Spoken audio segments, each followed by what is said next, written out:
Nëna ime dhe periudhat e jetësime. Kur jemi të vegjël, përqafimi I saj është bota jonë. Kur rritjem I pagës, të kapurit për një pjesë të fostanit të saj është udhërfyesi ynë.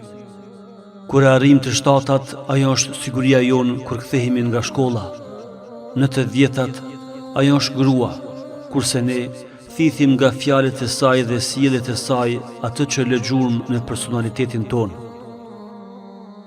Në të 12-tat bëhet shok në ndonjë moment dhe armek kur zemërohet, mirë po nuk mundemi të flem pa buzëqeshin e saj. Në të 14-tat ikim nga ajo me pretekste qesharake që ta vërtetojmë pavarësinë tonë. Në të 16-tat e gjejmë se ajo është brez dhe ne jemi një brez tjetër. Në të 18-tat nuk gëzohemi për suksesin tonë, përveç se me gëzimin e syve të saj dhe lotët e krenarisë së saj.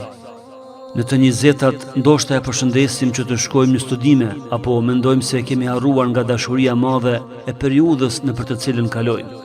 Në të 24-tat turpërohemi nga puthja e saj, apo dashuria e saj, apo përkujdesja e saj për ne, me pretekst se tani më jemi të rritur. Në të 30-tat angazhohemi me gratë tona dhe fëmijët e tanë, e asaj ose I lajmërohemi në telefon, ose nganjëherë e vizitojmë. Në të 35-tat, ajo në bashkon në një vend, në një tyrezë së bashku me familjen dhe tentojmë të gjejmë një baraspesh mes angazhimit nga ajo dhe respektit të saj. Në të 40-tat, brenda kohën e befasojnë momentet e ringjalljes së kujtimeve, e dua nënën time, dua të kthehem në përqafimin e saj dhe të rikujtoj ushqimet e saj dhe fjalët e saj qesharake.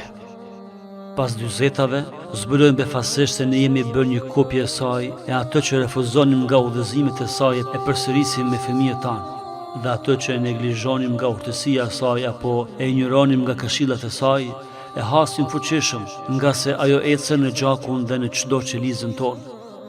Nëna ime, të dua edhe në fëmijërinë time edhe atëherë kur rritem. O Zot, çdo sekond që e kalon nëna ime nga jeta e saj më shëroje. Hapja dyert të rahatisë dhe qetësisë dhe bëjen nga banorët e xhenetit. Nga arabishtja Irfan Jahiu.